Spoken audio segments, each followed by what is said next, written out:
Les saludo en el nombre poderoso de nuestro Señor y Salvador Jesucristo. Recuerda que Él es el único ser en el universo que se merece toda nuestra adoración, toda nuestra exaltación. Qué bueno que estén con nosotros. Me alegra mucho poder compartir una palabra con ustedes y siempre estoy clamando para que su palabra llegue a nuestros corazones con fuerza, que produzca el fruto para lo cual Él está enviando esa palabra a nuestras vidas. En la enseñanza pasada estuvimos hablando acerca de cómo Dios formó el corazón de Moisés a través del pastoreo con las ovejas para después llevarlo a cumplir una función con un pueblo, a sacar a un pueblo de un lugar donde estaba cautivo, Egipto, para llevarlo por el desierto y poder apacentarlo allí, en ese lugar, un lugar pues áspero, un lugar difícil. Más de tal vez 3 millones de gentes habían allí con él y sin embargo Dios le dio el corazón para que pudiera pastorear a su pueblo en un lugar donde Dios se estaba revelando con fuerza a cada uno de ellos. Y esto que mencionamos acerca de Dios formando el corazón del líder a través de las personas, quiero compartir una palabra que está en Primera de Samuel, en el capítulo 17, versículo 34. Primera de Samuel 17, 34. Dice así: David respondió a Saúl: Tu siervo era pastor de las ovejas de su padre, y cuando venía un león o un oso y tomaba algún cordero de la manada, salía yo tras él, lo hería y lo libraba de su boca. Y si se levantaba contra mí, yo le echaba mano de la quijada y lo hería y lo mataba. Y el capítulo 16, versículo 10 y 11, dice: E hizo pasar Isaí 7 hijos suyos delante de Samuel. Pero Samuel dijo a Isaí: Jehová no ha elegido a estos. Entonces dijo Samuel a Isaí: ¿Son estos todos tus hijos? Y él respondió: Queda aún el menor que apacienta las ovejas. Y dijo Samuel a Isaí: Envía por él, porque no nos sentaremos a la mesa hasta que él venga aquí. Entonces podemos ver que aquí David tenía una responsabilidad asignada frente a estas ovejas. O sea, él estaba cuidando lo que no era suyo. Inicialmente cuidó las ovejas de su padre. Igual cuando vemos el caso de Moisés, Moisés empezó a cuidar fue las ovejas de su suegro. En el caso de Jacob, también empezó a cuidar las ovejas de su suegro. Y ellos fueron creciendo en esa labor, en esa función, y después tuvieron sus propios rebaños. Jacob tuvo no solamente sus hijos, sino el pastoreo de sus hijos que iban a conformar esa gran nación que Dios había escogido para que a través de ella viniera el Mesías, pero también pastoreó sus propios rebaños. Así lo hizo también Moisés, pastoreó las ovejas de su suegro hasta que tenía 80 años, de los 40 a los 80 años, hasta que el Señor le delegó otro tipo de ovejas, las ovejas suyas, su gente, pastoreándolas en el desierto. Así que es muy importante que nosotros podamos entender esto, que hay una responsabilidad que el Señor nos ha asignado y que las ovejas que nosotros pastoreamos no son nuestras. Nosotros como líderes no podemos decir que la gente nos pertenece como para enseñorearnos sobre ella, como para sentir orgullo o vanagloria o, bueno, todas esas mentiras que se empiezan a entronar sobre el corazón. Estamos en medio del pueblo de Dios, enviados por Dios para pastorear a su gente y debemos ser conscientes de eso, es un rebaño ajeno y que todas las ovejas que el Señor ha puesto a nuestro alrededor, me refiero a su pueblo, deben estar escuchando la voz del verdadero pastor, porque Él es el pastor de las ovejas. Jesús declaró: Yo soy el buen pastor y el buen pastor su vida da por las ovejas. Nosotros somos mensajeros de Dios, somos sus vasijas útiles en un momento determinado para ayudar a una persona a tener ese encuentro con el Señor. Porque recuerda que durante toda la historia, desde Génesis hasta Apocalipsis, el Señor siempre ha trabajado de la mano con el ser humano. Siempre ha establecido como una unidad con Él para pastorear al otro pueblo, al pueblo que no lo conoce.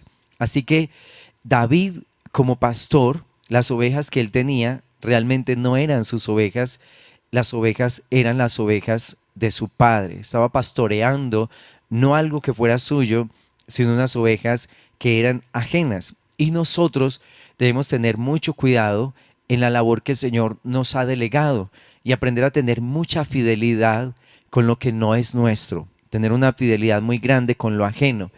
En Mateo, en el capítulo 25, Mateo 25 menciona esa fidelidad que nosotros debemos tener con el Señor. Mateo capítulo 25, versículo 19, dice: después de mucho tiempo vino el Señor de aquellos siervos y arregló cuentas con ellos. Y llegando el que había recibido 5 talentos, trajo otros 5 talentos, diciendo: Señor, 5 talentos me entregaste, aquí tienes, he ganado otros 5 talentos sobre ellos. Y su señor le dijo: bien, buen siervo y fiel, sobre poco has sido fiel, sobre mucho te pondré. Entra en el gozo de tu Señor. En esa parábola vemos que el Señor entregó una cantidad de talentos, a uno le entrega 5, a otro 2, a otro 1, y que estaba esperando el Señor, pues que cada uno rindiera fruto de lo que Él le había comisionado, de lo que el Señor le había entregado. Por supuesto que cuando el Señor nos entrega algo, sabe qué capacidad tenemos nosotros para administrar. Este que recibió 5 tenía la capacidad para administrarlos, el que recibió 2 y el que recibió 1 también. No tenía la misma gracia tal vez o la misma capacidad el que recibió 1 que el que tenía 5, pero Dios a cada uno le da conforme a su gracia, a su misericordia. Y cada uno dentro de lo que había recibido debía rendir cuentas acerca de esto, porque es una responsabilidad asignada de parte del Señor a su liderazgo. Recuerda que cuando nosotros somos fieles en lo poco, aquí declara, ha sido fiel, entonces el Señor le delega más, y es que nosotros como líderes debemos entender lo que les decía hace un momento.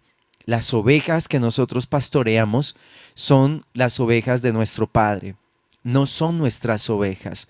Ellas tienen la libertad de estar en el lugar donde nosotros nos congregamos o de ir a cualquier lugar como ellas lo deseen, pero nuestra responsabilidad permanece con ellas, de seguir ministrando el corazón, de seguir orando por ellas, de seguir estando ahí como una persona fiel, siempre dispuestos a ayudar.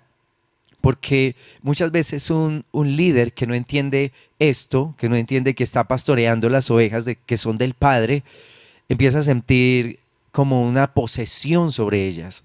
Empieza a enseñorearse sobre su pueblo, empieza a tener un maltrato, a manipular, a maldecir, como muchas cosas que uno escucha de líderes que maldicen a su gente cuando sale de sus congregaciones, o que se enseñorea con rigidez sobre ellos, imponiéndoles cargas, como dice la Escritura, cargas que ni el mismo líder es capaz de llevar. Que el Señor le hizo una exhortación terrible a los fariseos diciéndoles: ustedes ponen cargas demasiado pesadas, cosas que ustedes ni siquiera las quieren mover con un dedo, pero que quieren que otras personas las hagan. Entonces, nosotros no podemos pertenecer a ese grupo de gentes que son maltratadores, que dañan lo que el Señor está edificando. Recuerda que las gentes que vienen a nuestras congregaciones normalmente es gente muy herida, desde la cabeza hasta los pies. Y nosotros debemos tener un corazón muy sano para poder ayudar. No podemos entrar a formar parte de un liderazgo y administrar a un pueblo con una cantidad de heridas encima, con un corazón rencilloso, lleno de rencores, de odios, de malos recuerdos, con un corazón que no es perdonador, porque un líder así hace que su discípulo sea 2 veces más merecedor del infierno, como el Señor se lo dijo a ese grupo de escribas y fariseos, diciéndoles: cuando ustedes consiguen un seguidor, un prosélito, lo condenan, le perturban el corazón, lo dañan, de tal manera que lo dejan sin esperanza de salvación, porque un líder tiene la capacidad de impactar la gente a su alrededor para bien o para mal. Una de dos, impactamos el corazón de la gente, impartimos sobre ellos y los ayudamos a crecer o los hundimos. Esa es nuestra labor. Entonces, o mejor, no, esa no es nuestra labor es levantarlos en el poder del Espíritu de Dios. Me refiero a que esa es la capacidad que nosotros tenemos de hundir a una persona o de levantarla en el poder del Espíritu Santo del Señor. Entonces, como liderazgo, nosotros tenemos que desempeñar la labor con fidelidad, cuidando lo que es ajeno. Las ovejas son del Señor y nosotros como líderes debemos ser fieles en el cuidado que tenemos por nuestra gente. Y una de las cosas en las cuales debemos ser muy fieles es en verdaderamente buscar al Señor con todo nuestro ser, de todo nuestro corazón. Juan, en el capítulo 17, el Señor menciona allí el sentido o el significado de la vida eterna. En el versículo 3, Juan 17:3 dice, y esta es la vida eterna, que te conozcan a ti, el único Dios verdadero, y a Jesucristo, a quien has enviado. Y creo que esta es una de las responsabilidades más grandes que tiene el líder de la iglesia, que tiene el líder de Dios, y es que debe conocer al Padre y debe conocer a su Hijo, ¿sí? Porque a nosotros se nos ha revelado el Señor, se nos ha revelado con su gracia y con su poder, y cada vez debemos conocerlo más y entender más el corazón del Señor. No podemos ejercer un liderazgo solo desde el don, porque nosotros hemos recibido diferentes dones. Los líderes reciben dones impresionantes, algunos de ellos muy raros, muy extraños, pero muy maravillosos. Todos los dones de Dios son impresionantes, pero no podemos aprender solo a movernos en el don, porque el don finalmente es un regalo de Dios para nosotros. El Señor nos da esos dones para que podamos ministrar a su pueblo, para que podamos traer sanidad, libertad de opresiones, para que podamos dar una palabra de ciencia, de sabiduría, para que impartamos sobre un pueblo, para que ellos sepan que Dios está en medio de ellos. Porque para eso es que el Señor derramó esos dones, dice la Escritura, que subió a lo alto, llevó cautiva la cautividad, dio dones a los hombres para que habite en medio de ellos el Señor. O sea, que a través de esos dones maravillosos que el Señor le ha entregado a su gente, a sus líderes, el Señor habita en medio de la gente. Es una forma de Dios manifestarse a los corazones. Entonces, el don, el Señor lo reparte como Él quiere. De hecho, la Escritura declara que esos dones también se los dio a los rebeldes. Dice, dio dones a los hombres, aún a los rebeldes, para que habite en medio de ellos el Señor.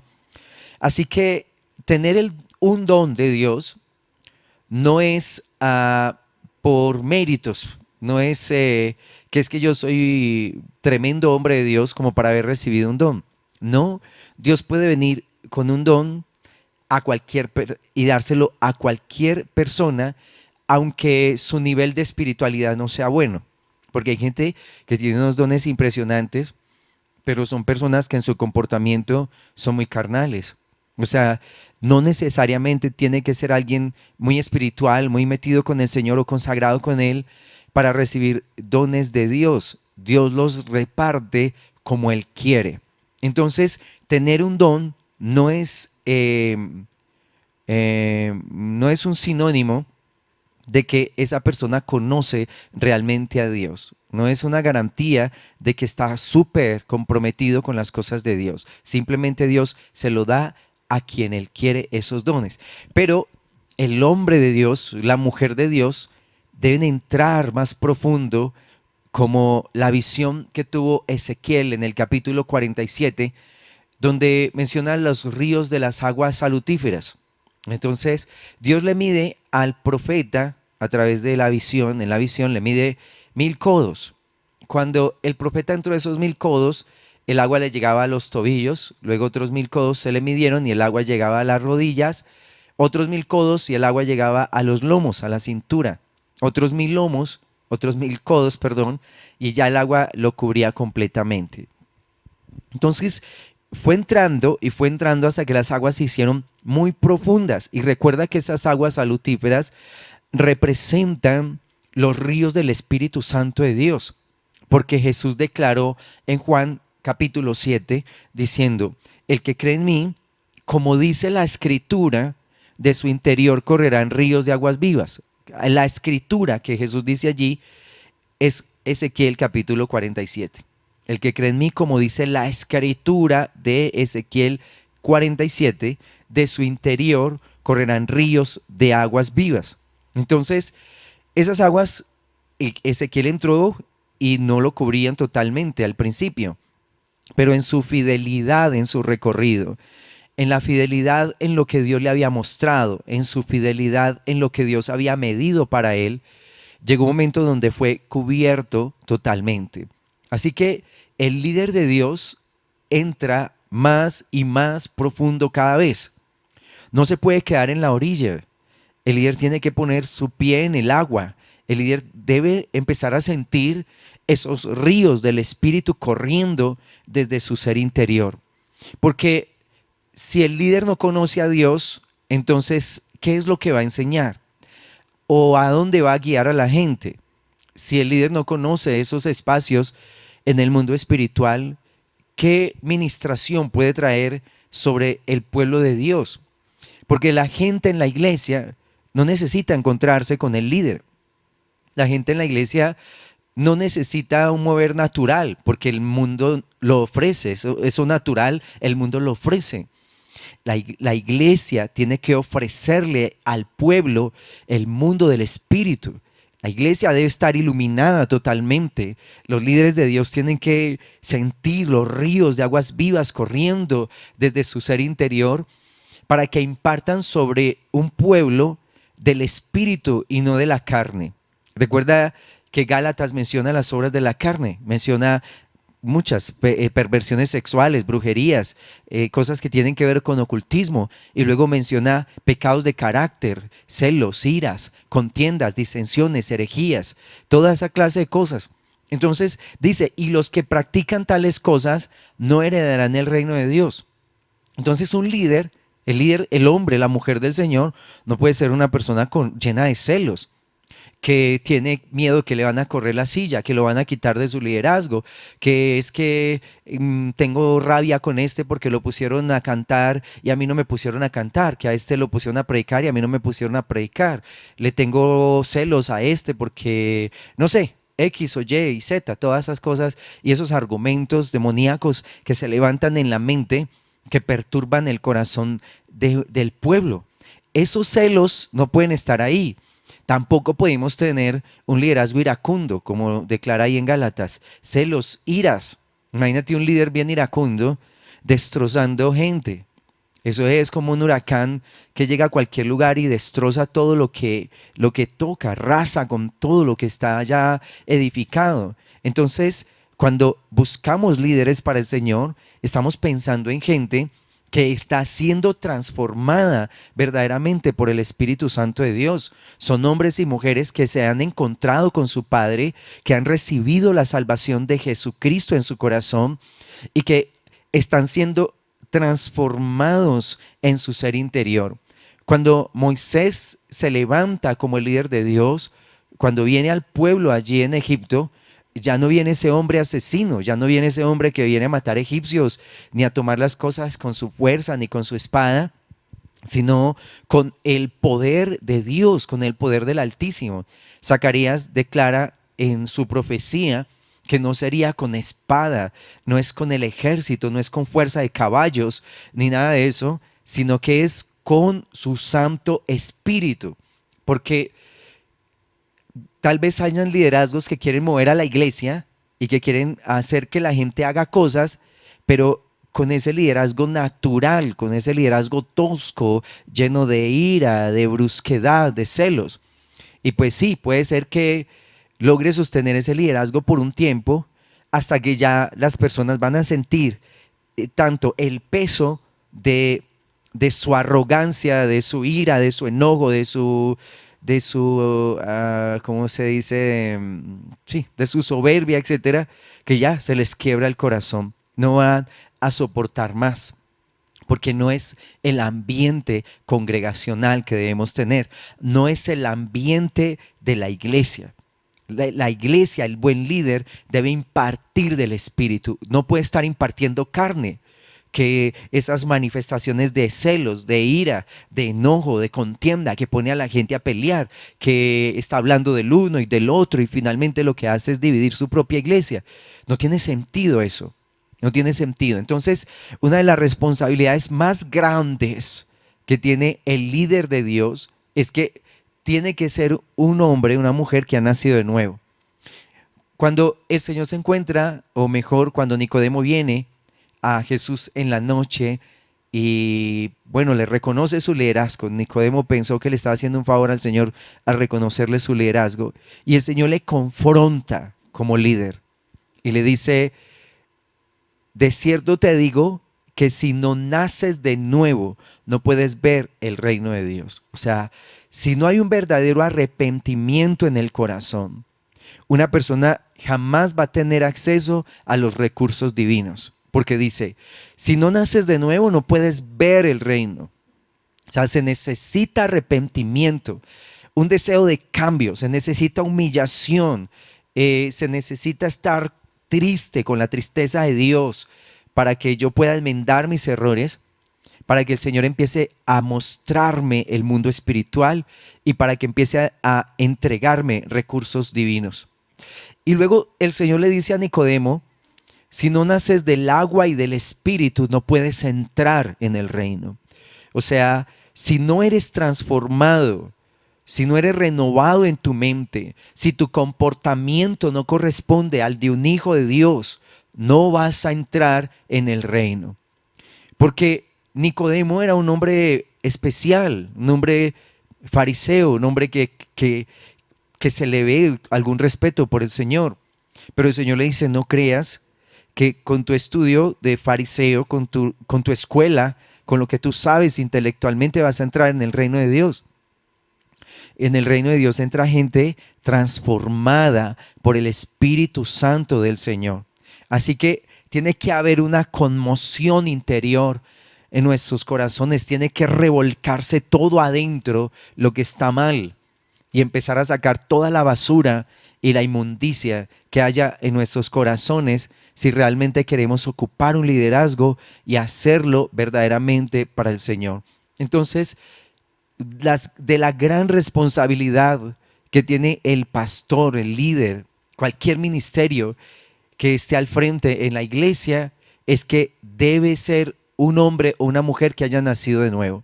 Por eso el apóstol Pablo, cuando le está hablando a Timoteo acerca de liderazgos, le dice: no impongas manos a la ligera. Es decir, no delegues autoridad a cualquiera. No pongas esa carga sobre alguien solo porque hay un espacio vacío y necesitamos que alguien lo ocupe. Porque somos de pronto muy inmediatistas en las congregaciones a veces. Entonces, si necesitamos un músico, si necesitamos a alguien que ejerza alguna labor, y llegó alguien con la gracia y el talento y la habilidad para hacerlo, entonces inmediatamente, sí, usted es el indicado, Dios me lo trajo aquí. Y lo ponemos en lugares de autoridad, le entregamos gente, le entregamos una posición de gracia frente a un pueblo. Y cuando la persona está ahí ejerciendo esa autoridad, trabajando con un pueblo, pero no tiene un corazón arrepentido y no ha nacido de nuevo, ese lugar de autoridad que se le ha entregado lo va a destruir. Ese lugar que el líder le entregó le va a hacer mucho daño en su corazón. Porque cuando una persona empieza a ejercer el liderazgo, ese liderazgo lo capacita, ese liderazgo le mueve el corazón a gracia, a misericordia, hace que se le desarrollen cosas que estaban ahí de ocultas o que el Señor los va a traer para que yo pueda ayudar. Pero eso sucede sobre el que tiene el corazón limpio, el que tiene un corazón de servicio, el que el Señor está capacitando para eso. Pero si hay orgullo, vanagloria, si hay soberbia, esa posición de liderazgo va a destruir a la persona. Hace muchos años eh, conocí un caso muy de cerca de un líder que tenía un grupo de oración. Y en ese grupo de oración había una dama que estaba encorvada. Su columna tenía una desviación, dolía mucho su columna, así que la dama permanecía muy encorvada. Y en alguna ocasión que este joven, este hombre estaba en ese lugar, empezó a orar por la señora, empezó a orar por ella, a orar, y sintió el impulso de enderezarla. Le dijo, en el nombre de Jesús tú eres sana, y la enderezó fuertemente. La señora pegó un grito tremendo porque pues le dolió, realmente cuando él la enderezó a él ya le dolió, pero la sorpresa de todos que cuando él la endereza, la señora queda totalmente sana. O sea, fue ese primer impacto, pero su columna quedó totalmente sana. Y eso fue una cosa maravillosa, la gente estaba muy feliz y por supuesto la dama que había recibido la sanidad estaba muy contenta. Y este líder que dirigía ese grupo de oración y que también estaba en el grupo de alabanza de su iglesia, empezó a pensar, qué tremendo ese milagro. Yo nunca he visto a mi pastor, al pastor de la iglesia, hacer un milagro de esos. Porque, a ver, ¿cuándo? No, yo no me acuerdo que le hubiera enderezado la columna de nadie. O sea que yo tengo un llamamiento tremendo, pensaba él. O sea que yo he sido llamado a grandes cosas, ¿sí? Porque la gente empieza a soñar con grandes cosas y como que no entienden que las grandes cosas que hay en la Biblia para el líder es el conocimiento del corazón de Dios. Porque la escritura declara allí en Corintios capítulo 2, primera de Corintios 2, dice, las cosas que el ojo no vio, ni el oído escuchó, son las que Dios ha preparado para los que le aman. O sea que esas grandes cosas que están preparadas son para el corazón que ama a Dios. Entonces hay gente que se deja estimular en su ego y en sus sueños vanos por otros predicadores que realmente no los entiendo yo cuando estimulan a la gente a esas cosas. Por ejemplo, que tú eres un predicador a las naciones, que Dios te va a llevar por el mundo entero, que tú vas a estar predicándole a multitudes. Yo esa clase de profecías, para serles sincero, yo no las entiendo. No las entiendo y como que ni siquiera me complacen porque me parecen una bomba de tiempo en el corazón de un niño. Me parece que eso es como entregarle una motosierra a un niño de 5, 6, 7 años. Decirle a una persona nueva que está empezando en las cosas de Dios, que no sabemos qué tiene Él en su corazón y decirle que ya va a ser grande y poderoso sobre la tierra, me parece que es estimular ese corazón a cosas muy vanas. Cosas muy vanas. Nunca he entendido esa clase de profecías, a mí particularmente no me agrada. Pero la gente se deja estimular soñando cosas como con fama, con reconocimientos, con grandes poderes. O sea, se sueña siendo tremendo Superman sobre la tierra y no sueñan siendo tremendos hijos de Dios sobre la tierra. Ese es el problema, como les estoy contando. Ese líder, después de que sana a esta persona, empieza a pensar que su ministerio está estancado, que él no tiene por qué estar en ese lugar, en esa congregación, y empieza a hablar con personas de la iglesia, promoviéndolas para que lo sigan. Entonces él dice, voy a formar mi propia iglesia, voy a formar mi propia congregación. O sea, un hombre con el corazón de Absalón, queriendo tomar su reino, su reinado, como si las ovejas fueran un pedazo de pastel, donde cogemos la torta, entonces decimos, este pedazo es para mí, y le digo a este otro pastor esta otra parte, partamos esta torta en 4. Y yo te quiero decir, el líder de Dios tiene un respeto muy grande por el Señor y tiene un respeto tremendo por la unidad. El líder de Dios busca la unidad, jamás va a intentar dividir, jamás lo va a intentar, porque sabe que eso va en contra de lo que Dios ha establecido, que sabe que va en contra de las Escrituras, porque el Señor vino a salvar, a traer unidad, a formar un cuerpo. no a que una mano esté por allá tirada y el pie por allá y la cabeza por otro lado, no. El líder busca unidad en todo momento. Finalmente, este líder convenció a algunas personas con las cuales el Señor le había dado mucha gracia, y qué especial que buscó gente que diezmara, porque él no convenció a gente de la que no diezma, no, él convenció gente que diezmaba y se las llevó. Finalmente formó su propio grupo, su propia congregación, más o menos 35 personas se fueron con él y empezaron a vivir una serie de diferencias. Empezó a darse cuenta que pastorear no es tan sencillo como él pensaba, que eso no era solo que se sanó una persona, entonces ya estoy capacitado para pastorear. No, el pastoreo requiere corazón, requiere esfuerzo, requiere un sacrificio, requiere morir y morir bastante para poder sobrellevar muchas cargas y poder atender a las personas. Finalmente, unas veces estaban en un lugar, luego se trasladaban a otro, y finalmente ese hombre no tuvo el corazón para pastorear ese pequeño rebaño que tenía y terminó trabajando en unas minas. Entonces uno empieza a pensar, mira lo que es un líder inmaduro, lo que es una persona que no tenía la capacidad para entender el llamamiento de Dios. Por eso el Señor le dice a Pablo, no impongas manos a la ligera. No pongamos gente en las iglesias solo para llenar vacíos. Que nos falta un guitarrista, entonces pongamos a cualquiera. Que nos falta un baterista, pongamos a cualquiera, pues este tiene el talento y lo hace muy bien.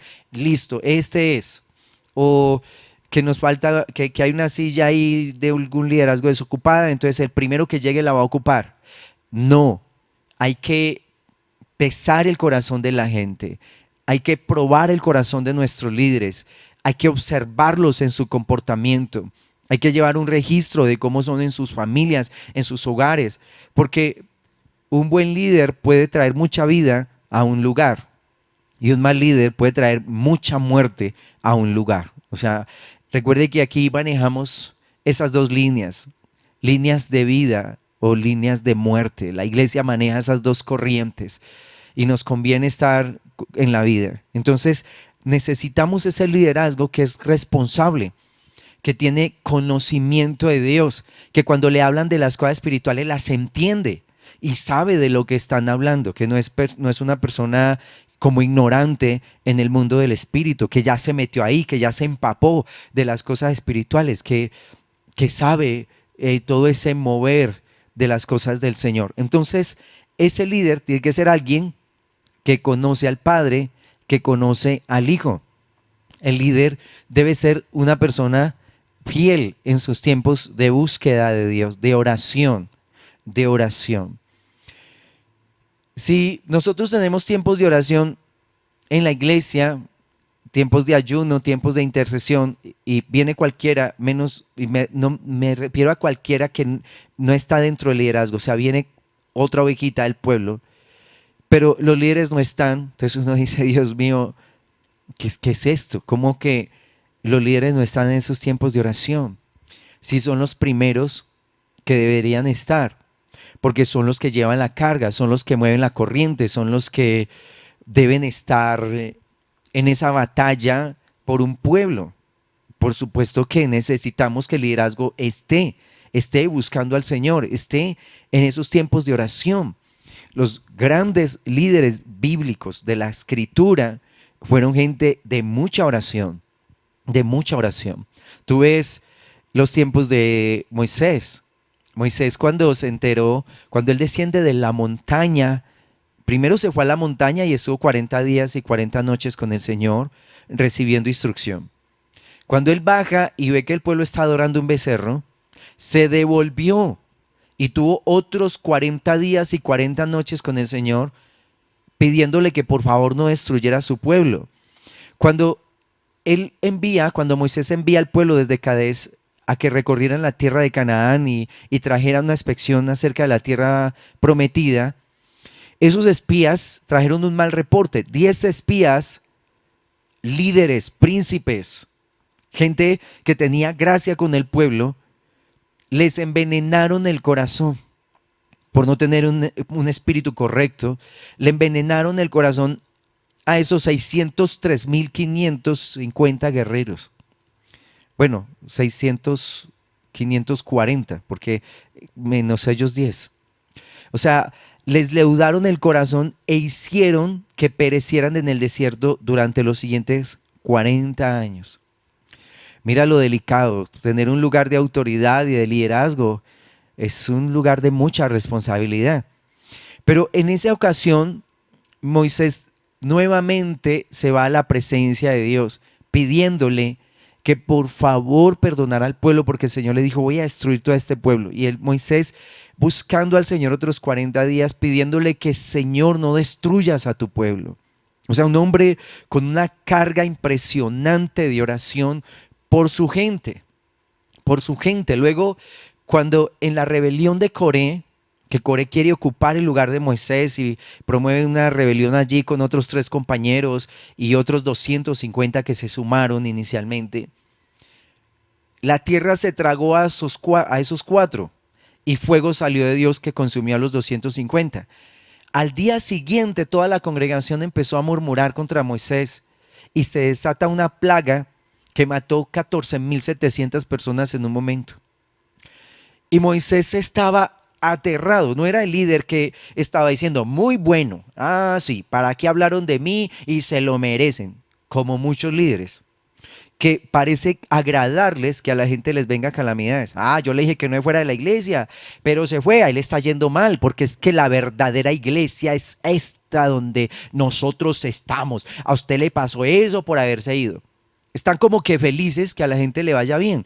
O sea, son tan perversos, perdónenme lo que les voy a decir, son tan perversos en su corazón que se alegran de la calamidad de la gente. Porque un líder que se alegre de la calamidad de una oveja es un perverso. Tiene el corazón del diablo. El diablo se le metió hasta los huesos. ¿Cómo yo me voy a alegrar de la calamidad de una persona? Yo tengo que ponerme en oración, en la brecha. El hombre, la mujer de Dios le duele la gente.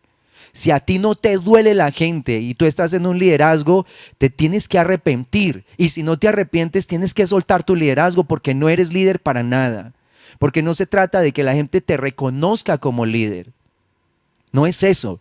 Es que tú tengas corazón de líder, es que tú tengas el corazón de un verdadero pastor, del hombre o la mujer que se encontraron con Dios y que Dios les impartió de su corazón. Y si tú te alegras de la calamidad de alguien, no eres un hijo de Dios.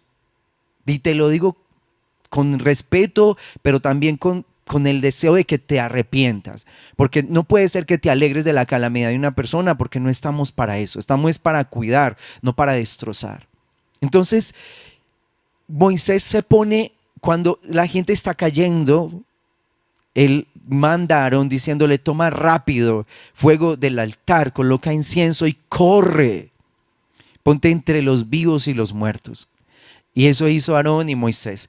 Corrieron, se pusieron allí en la línea donde estaba cayendo la gente muerta por esa plaga y empezaron un clamor, Señor, perdona, restaura, no nos aniquiles, Dios mío, danos una oportunidad. Y el Señor detuvo hasta donde estaba Aarón con el incensario, hasta ahí llegó la plaga. Entonces, somos gente de oración. Por supuesto que no es fácil para nosotros poner un consejo en la gente y que se vayan a hacer todo lo contrario a lo que les dijimos.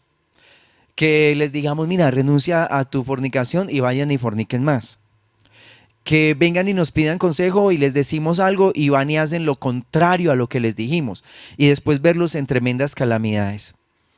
Personas que aún oprimidas por demonios, gentes con espíritus de locura, gente en las clínicas psiquiátricas porque tocaron cosas que ya se les había anticipado que no se podían tocar. Pero si ellos vienen, si ellos o están en esa condición, ¿qué hacemos nosotros? Nunca vamos a decir, si ve, yo se lo dije. No, nunca. Empezamos nuevamente el proceso con ellos. El apóstol Pablo dijo, no deberíamos volver a colocar los mismos rudimentos de la vida espiritual. Pero eso haremos, dice Pablo, eso haremos. No es lo más correcto. La persona va creciendo y deberían ser ya maestros. Pero si no lo son, ¿Qué debemos hacer? Empezar nuevamente a enseñar el ABC de Dios. Es lo que hacemos. Nuevamente empezamos el proceso y listo, sin reproches, sin condenaciones, sin maltratar a nadie, sin enjuiciar a nadie, porque el único juez del universo es nuestro Señor y Salvador Jesucristo. Entonces, Moisés estaba ahí en oración por su pueblo. Hasta el último momento Moisés estuvo clamando. También vemos otro hombre bien hermoso de Dios que es Samuel. Samuel sirvió al Señor desde temprana edad. Recuerda que Ana, cuando el niño ya se puede defender solito, lo llevó al templo y ahí está un niño creciendo en toda la administración del templo de Dios hasta que Dios se le revela y ya Samuel empieza a tomar las riendas del asunto. Dice que por causa de Samuel, el Señor volvió a aparecer en Silo, allá en 1 Samuel capítulo 3. El Señor volvió a aparecer en Silo y todo Israel estaba feliz porque desde una frontera hasta la otra se dieron cuenta que el Señor estaba con Samuel. Ya venían con confianza al templo para tener una palabra de Dios, una profecía fresca, actual, la profecía del hoy para el pueblo de Dios. Muy hermoso ese profeta. Samuel me encanta, es uno de los profetas que a mí me fascinan porque es como ese servicio a la gente a través de esos dones. Muy efectivo en todo lo que hacía Samuel. Pero el pueblo no le bastó con un hombre como ese, porque realmente si el pueblo no se encuentra con Dios, no hay líder que le sirva. Si el pueblo no empieza a escuchar la voz de Dios, no se encuentra con Dios, puede tener el mejor líder del mundo pastoreándole y no va a poder aprovechar ese regalo del Señor. Porque aquí no se trata de que mis necesidades internas, mis emociones, mis sentimientos, mi alma, todo mi ser va a ser suplido por un líder. El líder me muestra cuál es mi medicina. El líder me guía hacia las fuentes de aguas de bendición. El líder me muestra cuáles son los buenos pastos. El líder me muestra quién es mi Salvador. Pero el líder no puede entrar en mi alma para sanarla. No puede entrar hasta allá. Solo Dios con su mano poderosa puede entrar hasta el corazón de una persona y empezar a traerle sanidad y restauración. Si la gente que tenemos no se encuentra con el Señor, de todas maneras va a regresar a su antigua vida o a su frustración, a su insatisfacción, porque nosotros no somos dioses, no somos Dios sobre la gente y no tenemos la capacidad de traer esa sanidad y esa restauración. Nosotros simplemente le mostramos a un pueblo el camino. Jesús dijo: yo soy el camino y la verdad y la vida. Nadie va al Padre si no es por mí. Así que no somos nosotros el Redentor. Hay un solo Redentor para nuestro pueblo y su nombre es Jesucristo, el nombre más grande, el más excelso, el más poderoso y maravilloso, el nombre más hermoso que se puede nombrar sobre el universo. Nosotros le enseñamos eso a la gente, que solo hay un nombre en el cual podemos confiar. Entonces, la gente tiene un líder excelente como es Samuel y sin embargo lo desechó. Después de haber desechado a Samuel, les hace una convocatoria, les dice: yo no le he robado a nadie, voy a poner al Señor, al Padre como testigo y a su ungido, o sea, a Jesús, como testigos de que yo no les he agraviado, no les he hecho daño, etcétera. Y se desatan unos truenos impresionantes, la gente estaba aterrada, como la embarramos desechando a Samuel. Pero Samuel les dice: de todas maneras, yo voy a seguir orando por ustedes. Un hombre noble, un hombre con un corazón intercesor. De todas maneras, yo voy a seguir orando por ustedes. Y la Biblia registra que Moisés y Samuel, los profetas lo registran como los dos intercesores más poderosos que han habido sobre la tierra. Los dos más poderosos.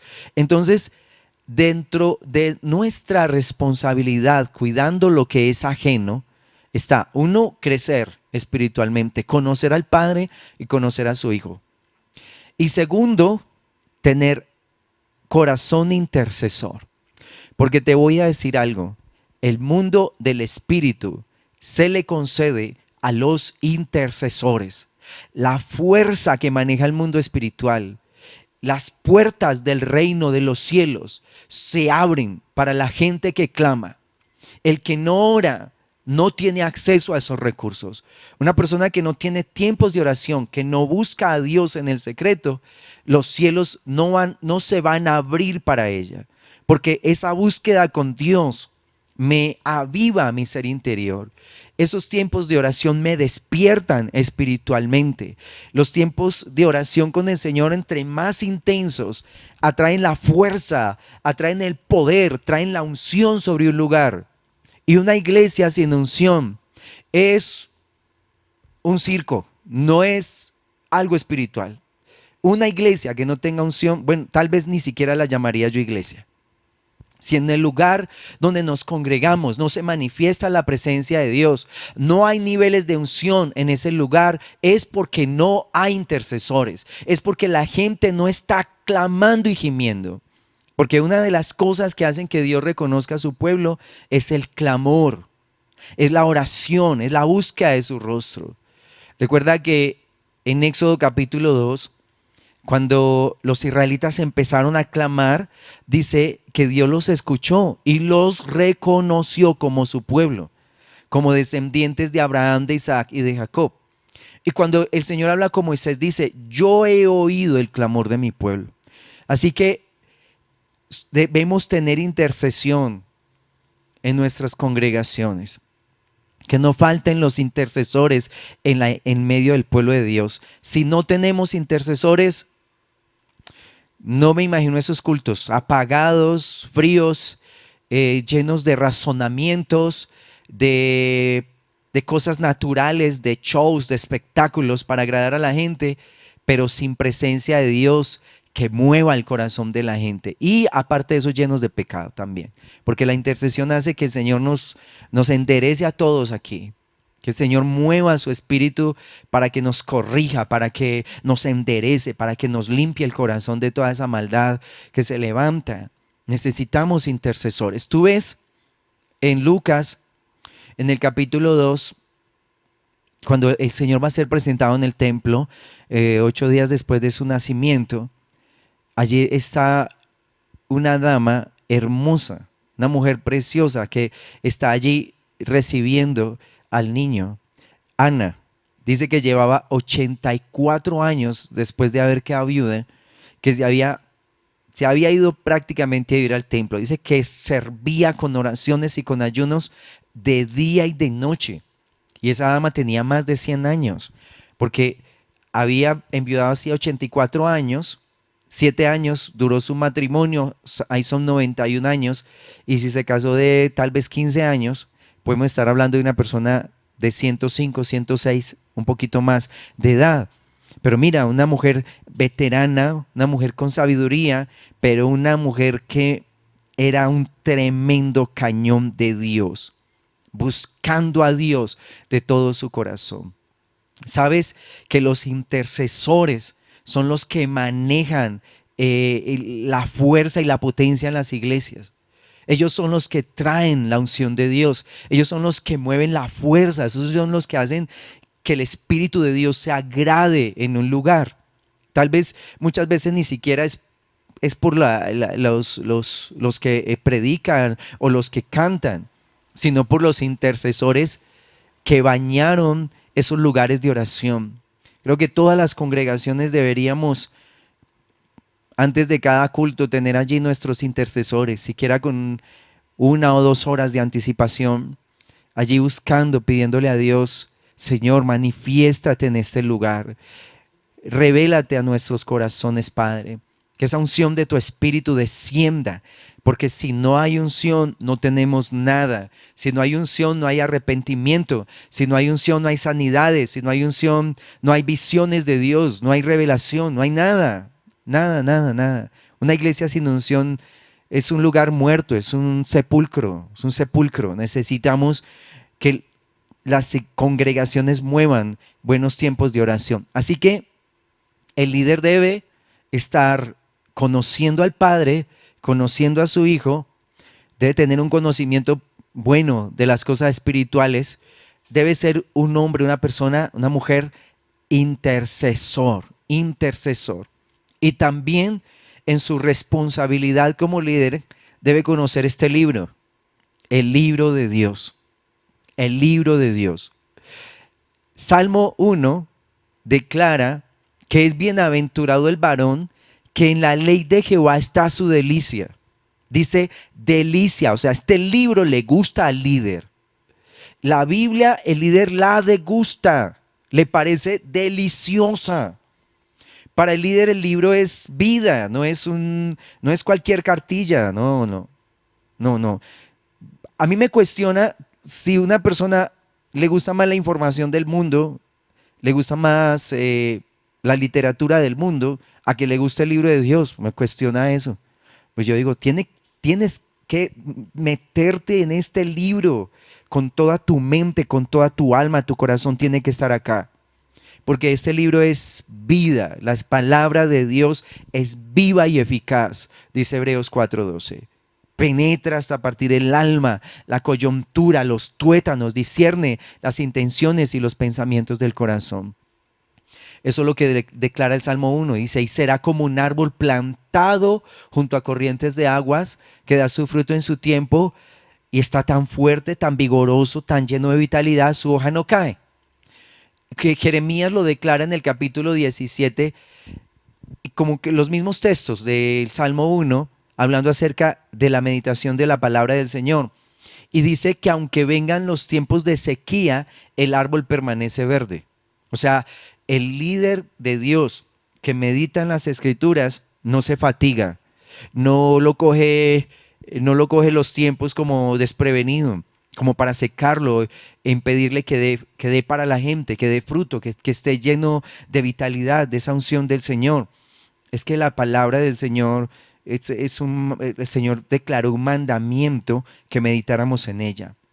En Josué, al líder que iba a entrar a poseer la tierra prometida, el Señor le dijo, nunca, escucha bien, nunca se apartará de tu boca este libro de la ley. De día y de noche meditarás en él, para que hagas y cumplas conforme a todo lo que en él está escrito, porque así harás prosperar tu camino y todo te saldrá bien. Todo te saldrá bien. Así que si tú eres líder y no lees la Biblia, entonces, ¿de dónde estás recibiendo tu enseñanza? Porque cuando el padre viene a Adán y Adán está escondido detrás de un árbol, el Señor le pregunta, ¿dónde estás? Y dice, tuve miedo y me escondí, porque escuché que te paseabas en el huerto y tu voz en el huerto, tuve miedo y me escondí. Y el Señor le hace una pregunta que es muy profunda y le dice, ¿quién te enseñó que estabas desnudo? ¿Quién te enseñó eso? O sea, el ser humano es edificado en su ser interior o por Dios o por el diablo. El hombre es enseñado en su corazón por Dios o por el diablo. Adán en este caso había recibido una instrucción demoníaca, porque el Señor le dice, ¿quién te enseñó que estabas desnudo? O sea, esa sabiduría que entró en el corazón de Adán es la que declara Santiago en el capítulo 3. Una sabiduría terrenal, animal y diabólica. Terrenal, animal y diabólica. Tú no tienes que consultar los medios del mundo para enseñarle a la iglesia cosas. Porque Pedro le dice a Jesús, tú eres el Cristo, el Hijo del Dios viviente. Jesús dice, ¿qué dice la gente de mí? Entonces unos decían, bueno, tú eres el Juan el Bautista, tú eres el Elías, otros dicen que eres un profeta. Y Pedro le dice, tú eres el Cristo. El Cristo. O sea, los otros lo que declararon fue información, lo que se estaba diciendo alrededor. Pero Pedro dijo algo que le fue revelado por el Padre. Jesús le dice, bienaventurado, bienaventurado, porque lo que acabas de decir no te lo reveló carne ni sangre, sino mi Padre que está en los cielos. Lo que el líder le enseña a la iglesia, ¿de dónde lo está sacando? ¿De dónde sacas tú tus enseñanzas? de otros, le estás apoteando la comida a otros, como sacándole por ahí piticos para venir y darle al pueblo de Dios. Estás leyendo cosas mundanas, estás viéndote películas mundanas, ¿de dónde te estás instruyendo? ¿Qué es lo que le estás sirviendo al pueblo de Dios? Lo recibiste de lo alto para ponerlo en la mesa. Porque imagínate, si tú le sacas orados a otros predicadores, entonces le sacaste un sorado por ahí a alguien y vienes y lo desglosas para dárselo a la iglesia, le diste ya un sorado, un recalentado le diste ahí. Así que, ¿qué alimento puede recibir la iglesia si tú le das eso? O si trajiste una enseñanza mundana y se la diste al pueblo de Dios. No tiene ningún sentido eso. Pedro dijo, tú eres el Cristo, el Hijo del Dios viviente. Y Jesús le dijo, eso te lo enseñó el Padre. Los líderes son enseñados por el Padre, porque así está la profecía. Ninguno enseñará a su prójimo, a su hermano, diciendo conoce al Señor, porque todos me conocerán, desde el menor hasta el mayor. Y dice, y todos serán instruidos por Dios. Entonces, si esa es la profecía, si ese es el regalo de Dios para nosotros, que Él mismo sea nuestro maestro, como Jesús lo dijo en Mateo, no le digan ni padre ni maestro a nadie. Ni padre ni maestro a nadie. Uno es vuestro Padre y es el que está en los cielos. Y uno es el maestro, el Cristo. El Cristo. Entonces, si yo tengo ese privilegio de ser enseñado por el Señor, ¿por qué voy a ir a tomar esa provisión de fuentes extrañas? Recuerdo que hace muchos años mi corazón se leudó con problemas de congregación. Se leudó mi corazón y entonces algunos líderes habían ido. Y mi corazón empezó a sentir eso, como, bueno, sí, entonces yo también me voy. Y cuando estaba meditando esas cosas en mi corazón, tuve un sueño, por esos días tuve un sueño, donde yo veía que uno de esos líderes se iba, entonces yo le dije, mira, espérame. Yo empecé a caminar detrás de ese líder hacia donde iba, y de pronto un lazo cayó sobre mí, el lazo como de un vaquero, y me enlazó ese lazo, y empezaba a arrastrarme, como por el valle, empezó a arrastrarme, y luego como hacia la montaña, y yo era subido por ese lazo por una montaña altísima. Y cuando me arrastraron hasta la punta de la montaña, había como una mesetica allá, algo plano en la montaña. Se me quitó el lazo, me quitaron el lazo, y había una mesita de las que nosotros le ponemos a los niños en la iglesia infantil. Había una mesita de iglesia infantil y había una sillita de iglesia infantil y había un tablero y al frente estaba el padre. Y me dijo, te voy a dar una enseñanza. Y la enseñanza cogió el marcador y puso en el tablero, volver a empezar. Tremenda esa enseñanza, como quien dice, te enseñé algo que no lo aprendiste. ¿Por qué te ibas a ir? ¿Cómo que tú andas detrás de la gente? ¿Cómo así que tú te dejas llevar por lo que los demás dicen? No, señor, esa no fue la enseñanza que yo te dije. La enseñanza, entonces, ¿qué me va a tocar? Volverte a enseñar, volver a empezar. No aprendiste esa enseñanza. Y es que tú no sigues a hombres. Tú sigues a Dios. Esa era la enseñanza, volver a empezar. O sea, tienes que mirarme a mí. Si yo te digo a la izquierda, entonces a la izquierda. Si te digo a la derecha, a la derecha. Si te digo paras. Si te digo avanza, debes avanzar. Pero no vas a seguir voces de hombres. Porque el hombre te va a destruir. El hombre te puede engañar. Tú eres instruido por mí. Instruido por mí. Y si yo empiezo a ser enseñado, instruido por otras cosas, pues voy a provocar a celos a Dios. Y yo te digo, ten cuidado con eso, porque los que alguna ocasión hemos provocado a celos a Dios, nos hemos ganado unas disciplinas que duelen. Nos ha dado unos varazos que nos queda picando la nalga. Porque el Señor dice, cuidadito con provocarme a celos. Allá en Éxodo el Señor declara, no tendrás dioses ajenos delante de mí. Tu líder no es tu Dios, tu familia no es tu Dios, tu esposa no es tu Dios, tus hijos no son tu Dios, el dinero no puede ser tu Dios, el mundo no es tu Dios, yo soy tu Dios. Así que dice, no tendrás dioses ajenos delante de mí. Y esa es una enseñanza bárbara, bárbara en el corazón, y eso lo tiene que aprender la iglesia. Uno piensa que esa enseñanza era solo para los israelitas allá en Éxodo 20, pero no, esa enseñanza es para todos. No tendrás dioses ajenos delante de mí. Así que esa misión de que el líder conozca la palabra y que sea enseñada por el Señor es profunda. Necesitamos líderes de las Escrituras. Porque, mira, ¿para qué le vamos a poner un consejo a la gente que nació de nuestro corazón? ¿O para qué le vamos a decir, bueno, pues si el mundo hace esto, pues nosotros también lo hacemos? Y te digo, no, no, la gente no tiene que saber qué piensas tú. La gente debe saber qué piensa Dios. ¿Qué es lo que piensa Dios? Y eso es lo que le vamos a enseñar a las personas. ¿Qué piensa Dios? No nos vamos a congraciar con nadie, no le vamos a sobar el lomo a nadie, no vamos a entibiar el corazón de nadie diciéndole lo que yo pienso. Es lo que Dios piensa, lo que el Señor piensa. Y así vamos a ministrar efectivamente a un pueblo. Entonces, te quiero dejar hoy con este pensamiento acerca de la responsabilidad que tiene el líder de Dios al pastorear lo que no es suyo. Recuerda que las ovejas son de Dios, no son nuestras. Número 1, debe tener un conocimiento profundo del Padre y del Hijo.